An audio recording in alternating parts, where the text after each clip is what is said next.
Well, Peggy, this is in the nature of an experiment, so we'll just sit back and relax, and we'll see how we get along. You don't mind being called an old-timer, do you? No, I don't. I am an old-timer, so I might as well be called one. And how long have you been in Rossland? Would you like to I would say admit? I've been here for probably 60 years. Oh, well, that certainly makes you an old-timer. Now, we'll start with your father. I think that he was born, have you got his birth certificate there? He was born in Goosetail Bank, Elton, which is near a larger town called Bury in England, in Lancashire, England, in 1865. Oh, well, next year he would be 100 years old if he were living. Yes. That's really quite a long time ago. And when did he come to Rossland? Oh, he left England in, I think it was probably when was it? 1894. Oh. And came to, he worked around in Winnipeg and around Bellingham in the United States before he finally came to Rossland in 1896. He came to Rossland. That way, I think Rossland was starting to boom about then too, wasn't it? And I think he returned to England, didn't he, in 1897? Yes, he did a little prospecting, and I think he had good fortune enough to make a bit of money out of one of his claims, and so he went back to England in December 1896. And you have that very interesting thing from the passenger list of the, I can't see, what's the name of the boat, the ship? Umbria. And he apparently stayed in England until 1897. We have the passenger list for when he came back on the Eritrea in April 1897. And during the time he was there, I think he convinced my mother that it was a good idea for her to come out to Canada and to marry him. So she came out in 1898. She came by herself, didn't she? She came by herself, yes, and came to Rossland, directly to Rossland. And I think they were married by Father Pat. Yes, they were. They were married in the, I think it's probably one of the first, it was the first Anglican church in Rossland by Father Pat. And her bridesmaid at this wedding was Isabel Fortis, who was the daughter of one of Rossland's old timers.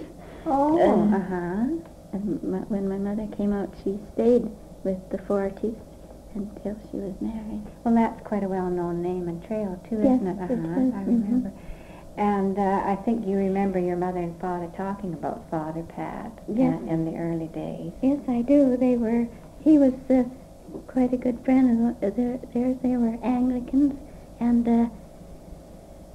they had given him an invitation that any time he was in their part of town at supper time, he was to call in and have supper with them, which he did quite often. Probably because your mother was such a good cook. Yes. I think you mentioned that she came from a family of bakers in England, and when she first came to Rossland, she did a lot of wedding cakes. Yes, she did. For many years, she made practically all the wedding cakes in Rossland, and she also was noted for her puff pastry, which she made and which rose to great heights and was very light. Gee, I wish I had her recipe. Well, Peggy, would there be a bake shop in Rossland, I wonder, in those early days? Oh, yes. There were bake shops here, I think, in those days. But my mother always thought that there were no bake shops that were as good as the ones in England. And people didn't make things as good as No, she would be a specialist. Yes. Well, Peggy, your father worked in the mines, didn't he? Yes, he did. he worked, I think when my mother came out, he was what they call the ore sorter boss. I think they sorted ore.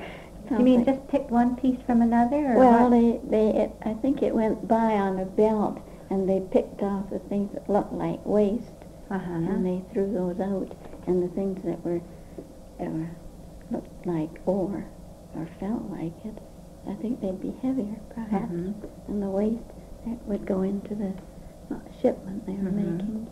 And then later on, he was the mucker boss, and What was a mucker boss? well, he was in charge of the men who shoveled the ore.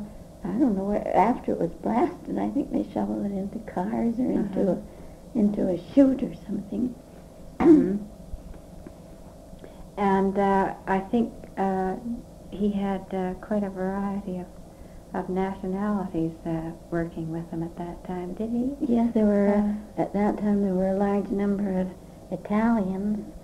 And in addition to that, there were Finlanders and Swedes and various other national groups. Did the Chinese work in the mine, or were they rather... I think the Chinese confined their activities mostly to doing laundry work. I can remember when I was a small child seeing them going by with their bundles of laundry slung over their backs, tied up in a large sheet, and I think that they, outside of laundering work and gardening, that's about all they did. They weren't in the mines, No, I don't believe so. And I think you mentioned that up where you lived, that was on Monte Cristo Street, wasn't it? Yes. That there was a large Finlandia hall? Finlanders Hall. Finlanders Hall, They used to gather together there quite frequently, usually when they had a change of shift at the mines, and they'd have a big party on the lawn by the hall, and they'd have a dance. We could hear the music over at our place. What kind of music would they... I think they probably had accordions and perhaps violins too, but I can remember hearing the music and sounds of merriment coming from... What kind of merriment now? Well, singing? And there was singing and loud cheering sometimes when they got busy with their barrel of beer on the... They actually had barrels of beer, yes, they did. Yeah. Yes. Would that be at the time of Louis Blue's well, beer?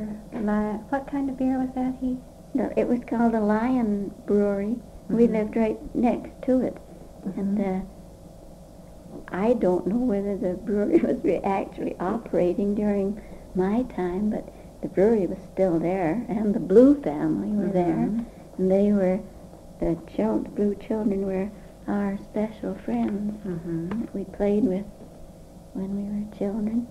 Well, they were a very prominent Rossland family, weren't they? He was involved in the lumbering business and the mining business and the brewery business. Yes, he was. And he was, I think he was quite well off. And they had a large house, and they had large grounds too around their house. Quite nicely landscaped, I think. There was a lawn all over it, and they had swings and picnic tables where on every birthday of any of the Blue children, we always had a party. And the children gathered around, had a jolly time. And the Italians had their own hall too, didn't they? Yes, there was an Italian hall, and there was another hall further down Columbia Avenue. I think they called it the St. Charles Hall. I think that was belonging to some Scandinavian group, but I don't know just what. It was further away from us, and I didn't have much contact with it. And what about, you mentioned one that was up above Essling Park. That was the Italian hall. Yes. Rather odd that they all had their own halls, do you think? Or? Well, I suppose they wanted to keep contact with people from their own country, and to use their own form of entertainment and merriment. Well, now, I think when your father started working that he worked a 10-hour shift, and he used to take his lunch in a lunch pail, which we don't see now. No, it was a sort of enamelware bucket. The sides were straight, and then there was the top, which fitted into it, which came a little wider at the top, so that it set onto the bucket. Tightly. Tightly, yes. And the tea was in the bottom, and in the top he carried his sandwiches and his cake and anything else.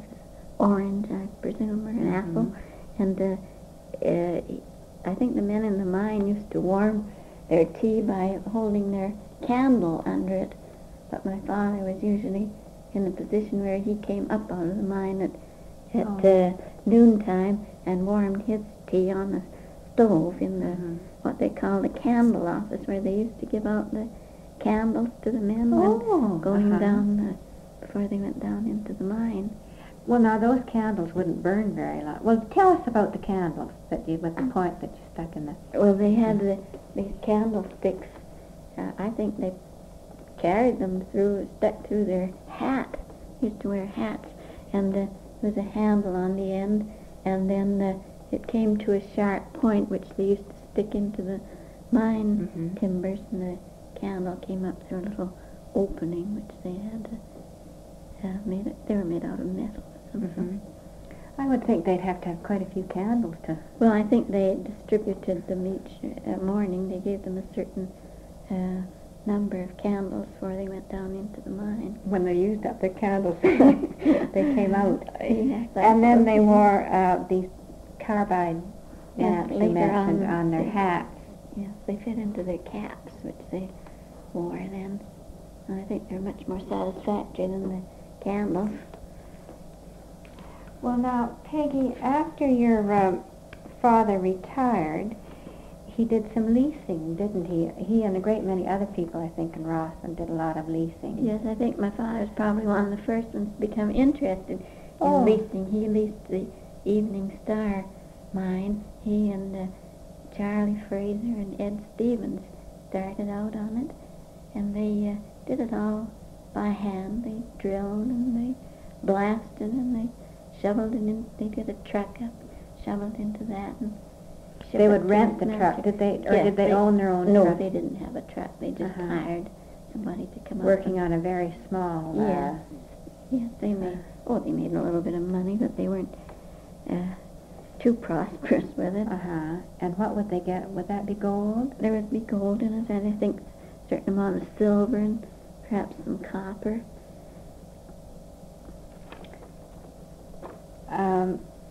You mentioned that you could remember the time when they had saloons in Rossland. Yes, when I was a child, there were saloons all over Rossland, and you wouldn't care to count them, would you? Well, I have heard numbers like 29 and 30. And I'm sure there were that many. They were all over the place. And my father used to be one of their customers frequently, I might say, and he had quite a jolly time there, and come home occasionally a little bit the worse for wear. Or the better for wear, depending on one's point of view.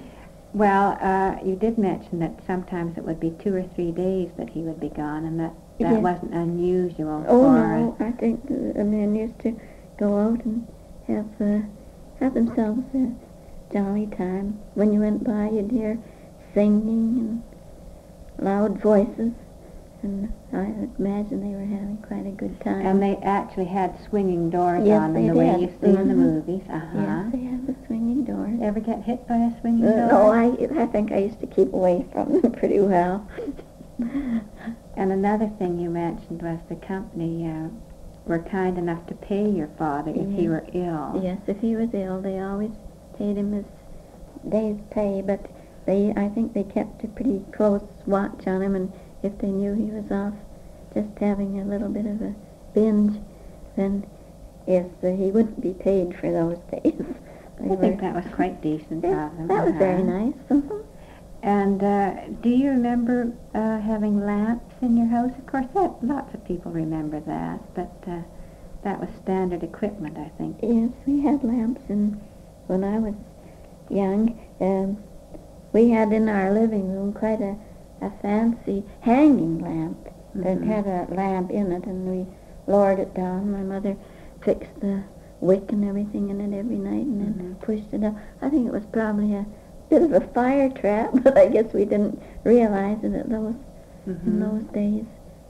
And later on, we had electricity put in, but my father would never have the wires hidden in the walls or under the ceiling.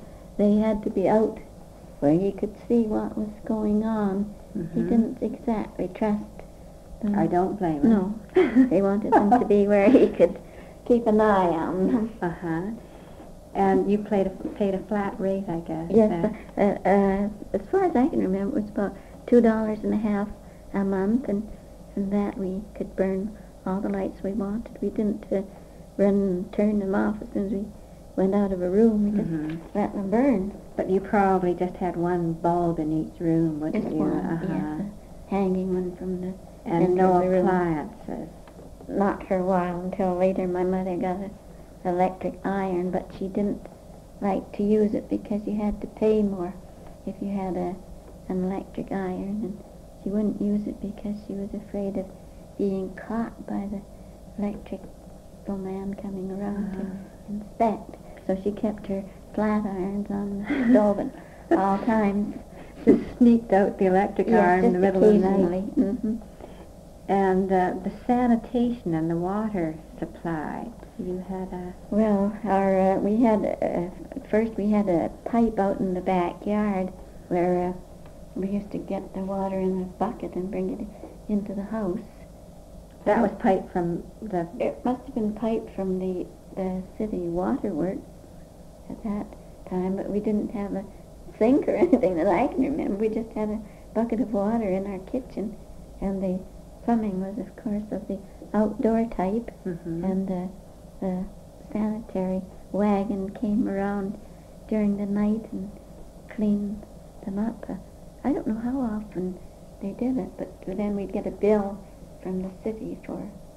Oh, you paid for that? We paid for it, sanitary, they called it, and my mother went and paid the bill. Mighty nice of them to come in the middle of the night, I think. Yes.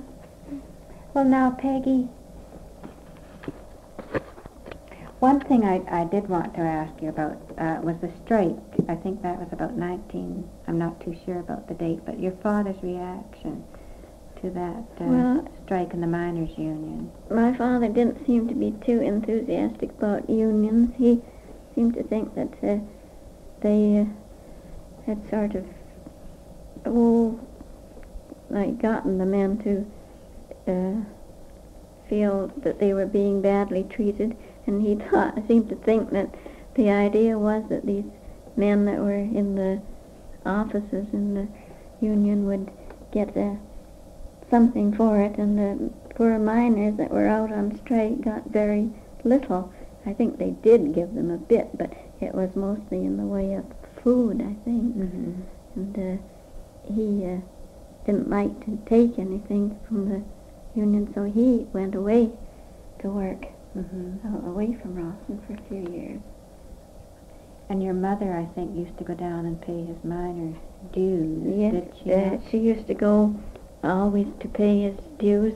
It was the Western Federation of Miners, and she would go every month to pay his dues. And at one time I can remember that every time she went, she had to pay an assessment, which it was for some miners in the States who had been out on strike for a long time. And finally my father became rather angry about this, and he said that if there was an assessment when she went this time, she was not to pay it. So she went, and when the secretary said there was an assessment, she said she wasn't going to pay it. And he said, "Oh, but you'll have to pay it." And she said no, she wasn't going to. And she didn't pay it, because my father said that if every man in the Western Federation of Miners was paying $1 a month, then these men didn't need to ever go back to work. They were making a pretty good thing out of just being away from work. That was his idea, I don't know. And a good idea, too. Well, isn't this Miners' Hall the first Miners' Hall in Do you know anything about that? Yes, it was Peggy? the Miners' Union Hall, and it was. And one of the first. Yes, I guess it was. It was. That's where my mother used to go to pay his dues, and it was quite a. Rather odd that she would go, that they wouldn't be deducted at the source. Not odd, I guess. I don't think they had deductions in those Oh, days. no. You got your pay and you paid things yourself. I can't And payday remember. was rather a difficult day for your father. Yes, it was, because he used to go to town to get his check cashed, and then he used to have difficulty passing the saloons to get home again, because he occasionally had a bill that was owing from the previous month, and he had to go and pay that. Those bills are important to him, and they had to be paid. Those saloon bills, yes. They had to be paid, because they were debts of honor. And I imagine credit would be unlimited in the saloons, would it not? It seemed to be, because he usually had quite a bit of running around and paying up to do on his way home. Well, they must have been well patronized, or they couldn't have kept that many in business, could they? They must have been. They were all seemed to be doing a roaring business, especially on, like, Saturday nights when the stores remained open, and on the holidays when, you know, like The 4th of July. Yes, 4th of July, they celebrated along with the 1st of July. They made quite a long deal out of it. Well, yes, they celebrated right from the 1st to the 4th. And then they had Miners' Union Day, too, sometime. I think that was in July, too, which was always quite a big celebration. What were they celebrating then? Miners' Union Day. They're just celebrating, I guess. Just for fun, eh? Oh, yes, they had horse races, and they had those hose reels that they pulled out and raced with. And and the like drilling things, too. Yes, they had the... Do you remember those drilling? Drilling by hand, you know, just, things like that. And then they'd have horse races on Columbia Avenue. Those were when I was a very young child. Well, that hand drilling, would that be what your father would be doing when he was out prospecting? Well, he used to take, when he went prospecting, he'd take a little pick, prospector's pick, and he'd pick at the rocks and see if there was anything there of any that he thought was of any value. He loved to go out in the woods and look for a bit of a lead. I've often wondered why they called so many of these mineral claims girls' names. Have you ever? I don't know. I guess it's just somebody that they were interested in that they'd tack the name onto their claim. Well, Peggy, this is a talk I had with Peggy Barnes, Mrs. Leslie Anderson, on August 11th, 1964. Lots of fun in Rossland.